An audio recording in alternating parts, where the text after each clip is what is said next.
반갑습니다, 여러분. 우리 다 함께 옆에 있는 친구들과 선생님을 보면서 이렇게 인사합시다. 예수님께서 부활하셨습니다. 이렇게 인사해 봅시다.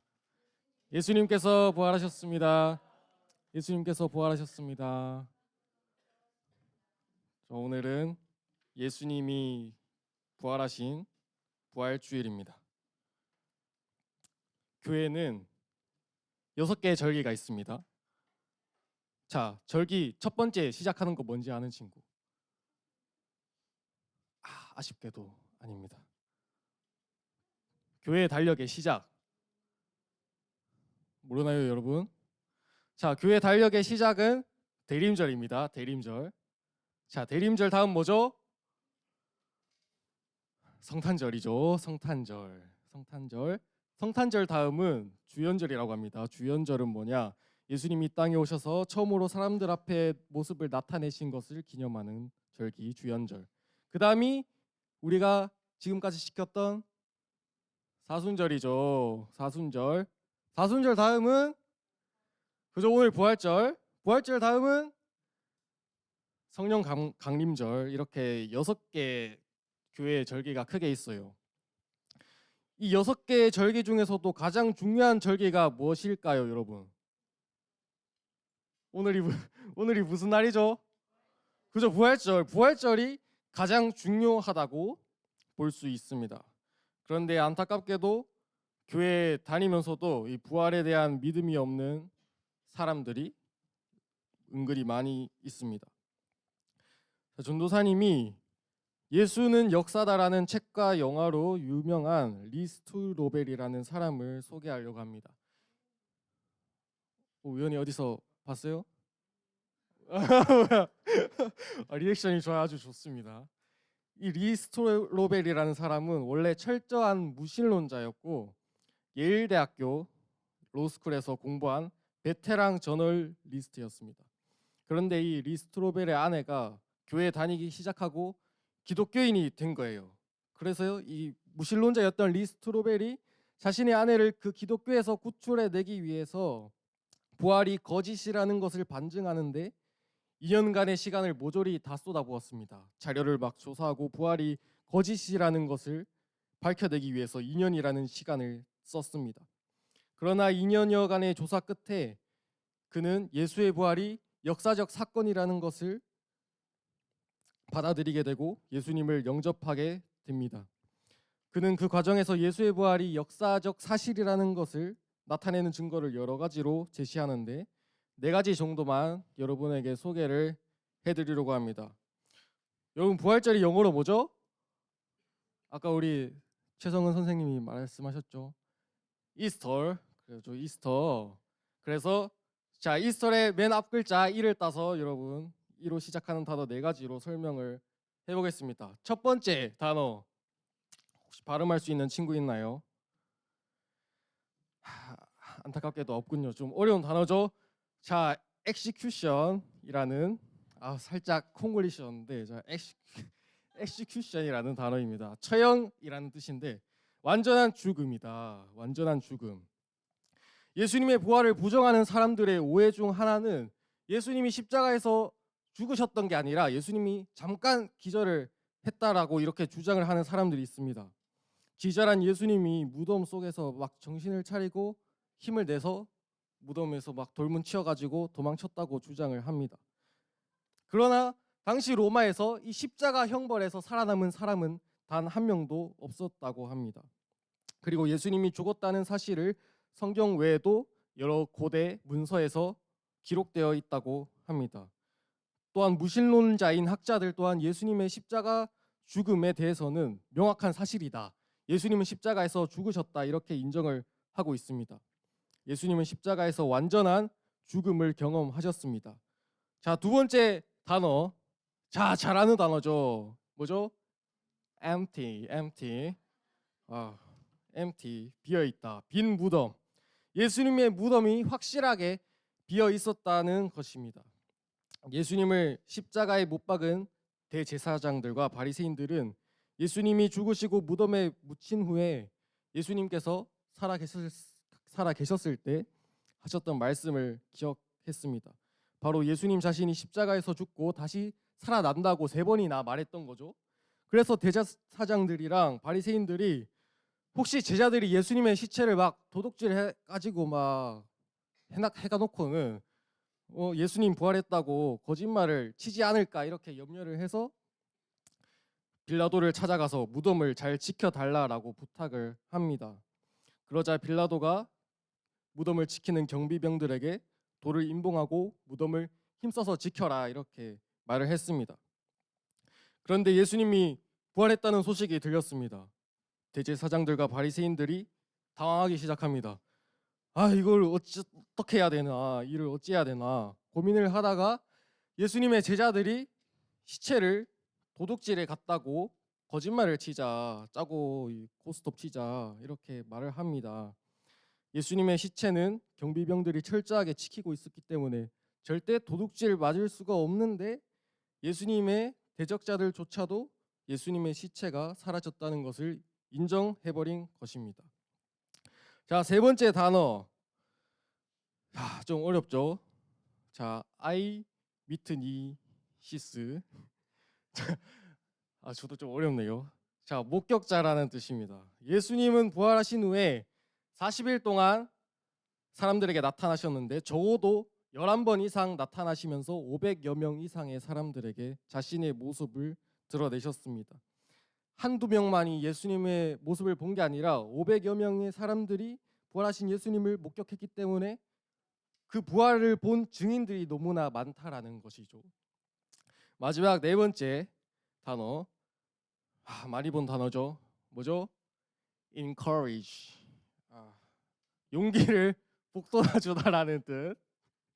자, 용기 있는 모습으로 변화된 제자들입니다. 예수님이 십자가에 달렸을 때 제자들의 모습을 여러분 돌이켜 보세요. 예수님이 체포당하셨을 때 제자들은 모두 다 예수님을 떠나서 뿔뿔이 흩어졌습니다. 다 도망쳤습니다. 베드로는 3번이나 예수님을 모른다고도 부인을 했습니다. 그런데 이 제자들이 갑자기 이 찌질했던 제자들이 목숨을 걸고 예수님을 전하기 시작합니다. 순교를 불사하기까지 복음을 전하는데 최선을 다합니다. 이것은 제자들이 부활하신 예수님을 경험했기 때문에 가능한 변화였습니다. 이 4가지 외에도 리 스트로벨은 여러 가지 증거를 들어서 예수님의 부활이 역사적 사실이라는 것을 증명했습니다. 그러나 아무리 많은 증거를 들어서 예수님의 부활이 사실임을 이야기해도 우리의 믿음의 눈이 열리지 않으면 부활은 믿을 수가 없습니다. 부활이라는 것은 우리가 살아가는 세계와 너무나 동떨어진 이야기처럼 들리기 때문이죠. 오늘 함께 읽은 본문 말씀에 등장하는 3 여인들에게도 예수님의 부활은 전혀 예상하지 못한 소식이었습니다. 먼저 1절에서 3절의 말씀을 다 같이 읽어보겠습니다. 시작. 안식일이 지나고 막달라 마리아와 야고보의 어머니 마리아와 살로메가 예수님께 바르려고 향로를 샀습니다. 일주일이 시작되는 첫째 날 매우 이른 시간 해가 뜰 무렵에 무덤으로 갔습니다. 이들은 서로 말했습니다. 입구에 있는 커다란 돌을 누가 굴려 주겠는가. 아멘. 자, 3사람이 등장합니다. 3 여인. 막달라 마리아, 야고보의 어머니 마리아, 동명이인입니다. 그리고 살로메 3 여인이 등장합니다. 이 3 여인은 예수님이 십자가에서 죽으실 때 멀리서 바라보고 있었던 사람들이었습니다. 그리고 예수님의 공생의 사역에 예수님을 따르면서 예수님을 섬겼던 사람들이었습니다. 그리고 예수님이 아리마대 사람 요셉이 예수님의 시신을 무덤에 넣는 것도 지켜봤던 사람들이었습니다. 이 3 여인은 주일 아침에 미리 사둔 향료를 예수님께 발라드리기 위해 예수님이 묻힌 무덤에 찾아갔습니다. 이 향료는 어디다 쓰는 거냐면은 시체의 악취를 없애고 좋은 냄새가 나게 하기 위한 것이었습니다. 이들은 예수님이 부활했을 것이라고는 생각도 못했습니다. 현실적인 걱정만 할 뿐이었습니다. 지금 예수님의 시체에 향료를 발라주러 가야 되는데 입구의 돌을 누가 옮겨주겠냐는 걱정을 할 뿐이었습니다. 3 여인의 힘으로는 꿈쩍도 안 할 만큼 커다랗고 무거운 돌문이 입구를 막고 있었을 것이기 때문이었습니다. 하지만 이 세 여인들의 예상은 완전히 빗나가 버렸습니다. 우리 4절의 말씀 함께 읽어 보겠습니다. 시작. 그런데 눈을 들어보니 커다란 돌이 이미 옮겨져 있었습니다. 아멘. 세 여인들이 무덤을 찾아가는데 무덤의 문이 이미 열려 있었습니다. 그리고 그 무덤에 여인들이 들어갔습니다. 그리고 놀라운 광경을 목격하게 됩니다. 우리 5절에서 7절 말씀 이어서 읽어봅니다. 시작. 무덤에 들어가자 하얀 옷을 입은 한 젊은 사람이 오른쪽에 앉아 있었습니다. 여자들은 매우 무서웠습니다. 그 사람이 말했습니다. 놀라지 마십시오. 여러분들은 십자가에서 돌아가신 나사렛 예수님을 찾고 있군요. 그분은 다시 살아나셨습니다. 여기 계시지 않습니다. 보십시오. 여기가 예수님을 모셨던 곳입니다. 자, 이제 가서 제자들과 베드로에게 말하십시오. 말씀하신 대로 예수님께서 당신보다 먼저 갈릴리에 가시고 거기서 당신들이 주님을 볼 것입니다. 아멘. 세 여인이 열린 돌문을 지나 무덤에 조심스럽게 들어갔습니다. 그리고 거기서 하얀 옷을 입은 천사를 만났습니다. 그리고 천사가 이렇게 말을 합니다. 여러분은 십자가에서 죽은 예수님을 찾고 있겠지만 예수님은 다시 살아나셨습니다. 예수님은 여기 계시지 않습니다. 이렇게 말을 했습니다. 그런데 이 천사의 말을 들은 세 여인의 반응은 예상과 조금 다릅니다. 우리 8절의 말씀을 함께 읽습니다. 시작. 그들은 무덤에서 나와 도망쳤습니다. 그것은 무서움과 공포가 그들을 사로잡았기 때문입니다. 그들은 두려워서 아무에게도 말하지 않았습니다. 아멘. 자, 예수님이 부활했다는 소식을 천사들에게 들은 세 여인들의 반응을 한번 잘 보십시오. 무덤에서 나와서 도망쳤다. 무서움과 공포가 그들을 사로잡았다.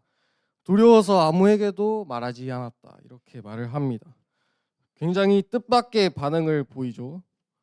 예수님이 부활했다는 소식을 들었으면 막 기뻐해야 될 텐데, 그죠?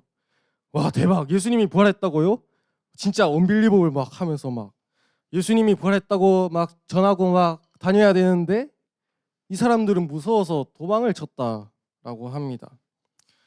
이 세 여인들에게 부활의 소식이 얼마나 뜻밖의 소식이었으면, 얼마나 예상하지 못한 소식이었으면 이렇게 두려움에 빠졌을까요? 세 여인은 예수님이 부활하셨다는 소식을 듣고 엄청난 충격에 빠졌습니다. 부활은 충격적인 소식입니다. 우리가 지금은 성경 말씀을 통해서 예수님의 부활이 너무나 당연하게만 느껴지지만 우리도 세 여인과 같은 시간, 같은 장소에 있었더라면 그들과 같은 반응을 보였을 것입니다. 부활은 정말 말이 안 되는 소식이었습니다. 그렇다면 여러분들에게 예수님의 부활은 어떻습니까? 예수님의 부활은 여러분의 삶에 충격을 주고 있습니까? 여러분의 삶을 뒤흔들고 있습니까? 부활은 우리의 상식을 뛰어넘는 사건이죠. 부활은 기적이라고도 할 수 있습니다. 어떻게 죽은 사람이 다시 살아날 수가 있냐? 우리의 머리로는 이해할 수 없는 사건이 부활입니다. 이렇게 현실과 동떨어진 이야기는 너무 막연하게만 느껴지게 됩니다. 그리고 교회 안에서도 예수님을 믿는다고 하지만 부활을 믿지 못하는 사람들이 많이 있습니다. 전도사님은 앞서 소개했던 리스트로벨이 쓴 예수는 역사다라는 책을 2019년 7월에 봤습니다. 그때 이제 전도사님이 군대에 있었는데요. 전도사님은 군대에서 교회를 안 나갔습니다. 군대에서 하나님의 존재에 대한 의심을 하면서 1년 가까이 믿음을 버리고 교회도 나가지 않고 살았습니다. 그때 왜 이렇게 놀라시네요 다들. 그때 너무나 답답한 마음에 이런저런 막 신앙서적을 많이 봤는데 그 중에 하나가 아까 소개했던 예수는 역사다라는 책이었습니다. 예수님이 부활하셨다는 증거를 너무나 잘 정리를 해놨고 이해하기 쉽게 설명을 했습니다. 저도 되게 감명이 깊게 봤던 책입니다. 그런데 저의 머리는 그 책으로 일깨워졌을지 모르지만 그것이 저의 가슴을 움직여서 예수님을 믿게 하지는 못했습니다. 예수님의 부활은 우리의 생각과 이성을 넘어서 믿음의 눈으로 바라봐야 하는 사건입니다. 그래야 우리는 부활이 가져다주는 충격을 경험할 수 있습니다. 그렇게 예수님의 부활을 믿게 될 때 우리는 두 가지 사실을 깨닫게 됩니다. 첫 번째는 예수님이 부활하신 것처럼 우리에게도 죽음이 끝이 아니라 부활의 소망이 있다는 것입니다. 예수님께서 죽음을 이기시고 부활하셨듯이 우리도 죽음의 문턱을 넘어갈 수 있다. 죽음은 끝이 아니라 새로운 시작이라는 것입니다. 예수님을 믿는 그리스도인의 최후는 부활이라는 거죠. 두 번째는 우리가 삶의 태도를 어떻게 가져야 하는지 깨닫게 됩니다. 힘든 일이 여전히 쌓여 있는 현실의 문제 앞에서 우리는 질문합니다. 왜 우리의 삶이 이런가? 왜 우리는 예수님을 믿는다고 하면서도 예수님은 우리에게 고난을 허락하시는가? 그러나 예수님께서 십자가를 통과해야만 부활하실 수 있었듯이 우리도 어려운 삶을 통과해야만 부활의 영광을 얻을 수 있습니다. 예수님과 같은 모습으로 부활할 때를 소망하고 기다리면서 현실의 어려움 속에서도 인내하는 삶의 태도를 가지게 됩니다. 자, 이제 말씀을 맺겠습니다. 사도 바울은 부활에 대해서 설명하면서 이렇게 말씀합니다. 우리 함께 읽어보겠습니다. 시작. 그리스도께서 다시 살아나지 못하셨다면 우리가 전파한 복음도 헛되며 여러분의 믿음도 헛될 것입니다. 우리가 그리스도 안에서 소망하는 것이 이 세상 삶에 그친다면 우리는 이 세상 어느 누구보다도 불쌍한 사람들일 것입니다. 아멘. 사도 바울은 이렇게 말을 합니다. 예수님의 부활이 없었다면 우리의 믿음은 헛된 것이다. 그리스도인들은 부활이 없었다면 세상에서 가장 불쌍한 사람들일 것이다. 이렇게 말을 합니다. 그러나 예수님은 부활하셨습니다. 우리의 믿음은 헛되지 않고 우리는 세상에서 가장 행복한 사람들입니다. 예수님이 부활하셨다는 사실을 믿으시길 바랍니다. 그래서 부활의 충격으로 완전히 바뀐 삶을 살아가는 우리 중등부 친구들 되길 간절히 바랍니다.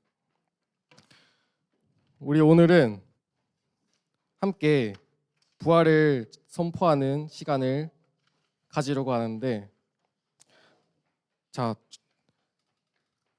짧게 부활을 선포하는 시간을 가지려고 합니다. 자, 전도사님이 인도자의 멘트를 읽으면 여러분은 밑에 있는 회중의 멘트를 따라서 읽으면 돼요. 알겠죠? 자, 간단하니까 우리 함께 부활을 선포하는 시간을 가지도록 하겠습니다. 어찌하여 살아계신 분을 죽은 사람들 가운데서 찾고 있습니까? 주님은 여기에 계시지 않고 부활하셨습니다. 사망아, 너의 승리가 어디에 있느냐? 사망아, 너의 독침이 어디에 있느냐? 나는 부활이요 생명이니 나를 믿는 사람은 죽어도 살고 살아서 나를 믿는 사람은 영원히 죽지 않을 것이다.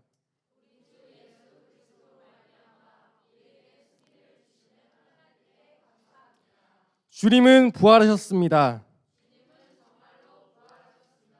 주님은 부활하셨습니다. 주님은 부활하셨습니다. 아멘.